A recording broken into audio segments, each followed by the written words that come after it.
Agora, a voz do pastor, com Dom Luiz Fernando Lisboa. Louvado seja nosso Senhor Jesus Cristo, para sempre seja louvado. Queridos irmãos e irmãs, o mês de junho, a igreja, o calendário litúrgico, celebra vários santos populares. Santo Antônio, São João Batista e São Pedro e São Paulo. Hoje, dia de Santo Antônio, a igreja celebra essa memória de um dos grandes santos. Ele é venerado não somente na Europa, como também nas Américas e demais continentes.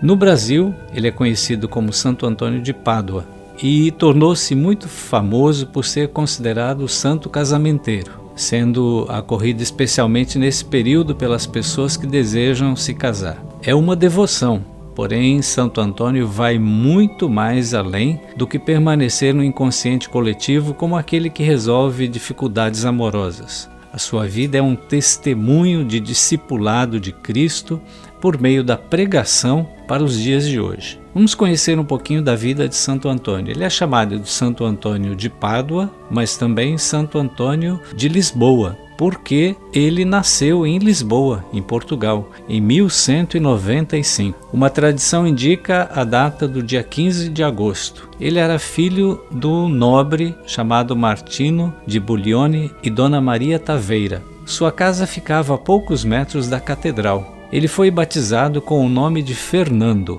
Acima de tudo, pela mediocridade moral, a superficialidade, a corrupção da sociedade, ele sentiu-se animado a entrar no mosteiro agostiniano de São Vicente, fora ali dos muros de Lisboa, para viver um ideal evangélico, sem concessões, entre os agostinianos. Fernando morou em São Vicente por cerca de 2 anos. Mas, incomodado com as contínuas visitas de amigos, pediu para mudar para outro lugar, sempre dentro da ordem agostiniana. Assim, Antônio fez sua primeira grande jornada, cerca de 230 quilômetros, o que separava Lisboa de Coimbra, então a capital de Portugal. Tinha 17 anos. E chegou em um ambiente onde viveu com uma grande comunidade de cerca de 70 membros para o curso de 8 anos, de 1212 a 1220. Estes foram anos importantes para a formação humana e intelectual do santo, que podia contar com professores talentosos e com uma biblioteca rica e atualizada. Mas depois, Fernando dedicou-se completamente ao estudo das ciências humanas e teológicas. Os anos passados em Santa Cruz de Coimbra deixaram um traço profundo na fisionomia psicológica e no processo existencial do futuro apóstolo. Ele foi ordenado sacerdote, provavelmente em 1220. E em setembro do mesmo ano, ele deixou os agostinianos para vestir a túnica grossa e marrom dos franciscanos. Neste momento, ele abandonou o antigo nome de batismo para se chamar Antônio. Era comum, naqueles tempos, quando entrava para uma ordem religiosa, mudar o nome, um outro nome que era escolhido pelos superiores, junto com a própria pessoa. Depois de estudar a regra franciscana, ele partiu para o Marrocos. Porém, após ser acometido de uma enfermidade, teve que retornar à sua terra natal.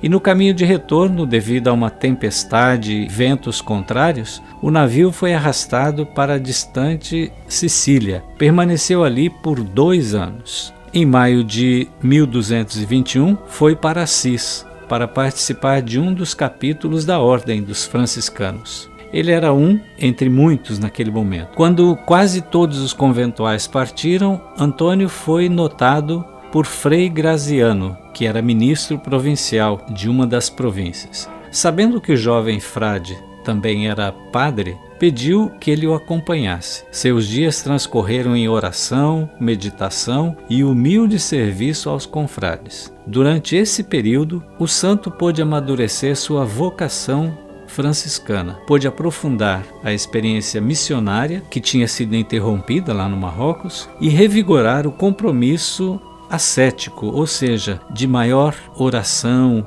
contato com Deus e refinar-se na contemplação. Bom, em setembro de 1222, as ordenações sacerdotais dos religiosos dominicanos e franciscanos foram realizadas em Forli. E antes de o grupo de ordenados ir à catedral da cidade receber as ordens sagradas do bispo Alberto, era habitual dirigir um sermão aos candidatos. Mas ninguém havia sido escolhido antecipadamente e, portanto, nenhum dos padres presentes havia se preparado. Quando chegou a hora de falar em público, todos se recusaram a improvisar o sermão.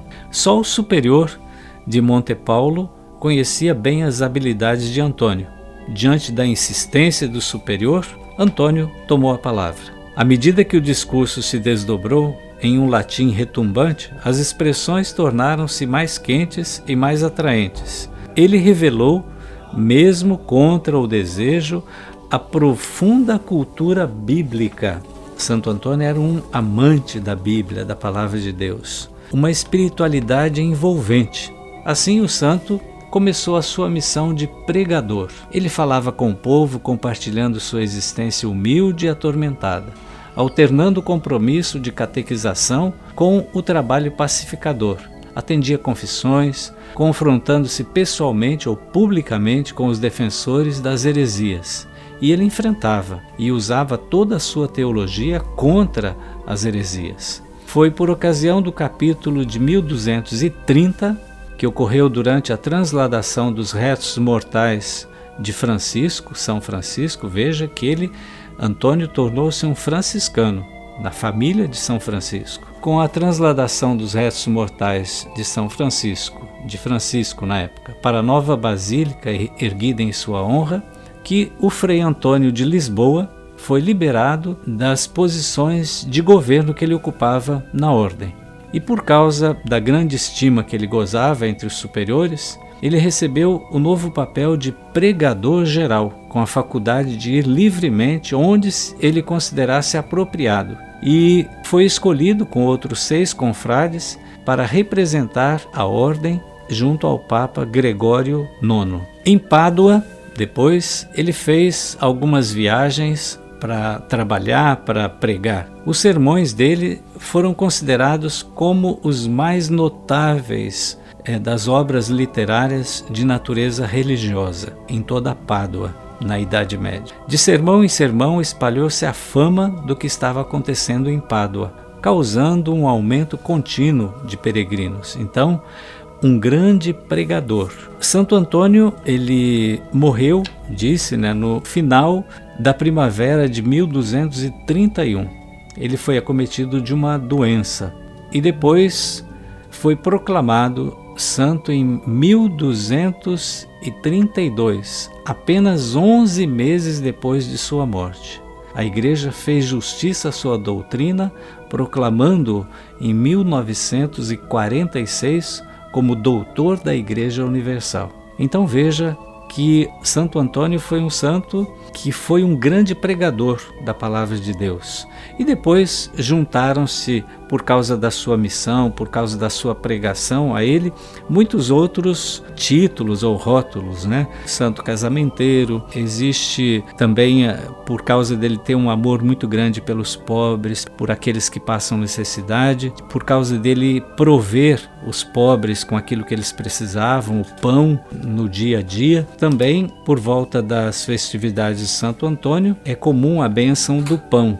E em muitas igrejas, paróquias, onde ele é padroeiro, existe a chamada Missa do Pão de Santo Antônio, onde são abençoados os pães e levados às pessoas que precisam, ou mesmo aquelas pessoas que estão na missa e querem levar um pedaço do pão de Santo Antônio. Então peçamos a intercessão desse grande santo da igreja. Nós temos aqui na diocese algumas paróquias que são dedicadas a ele. Peçamos a bênção para todos os paroquianos e para todos os cristãos em geral. Santo Antônio, rogai por nós. O Senhor esteja convosco, Ele está no meio de nós. Abençoe-vos o Deus Todo-Poderoso, Pai e o Filho e o Espírito Santo. Amém. A Voz do Pastor, com Dom Luiz Fernando Lisboa.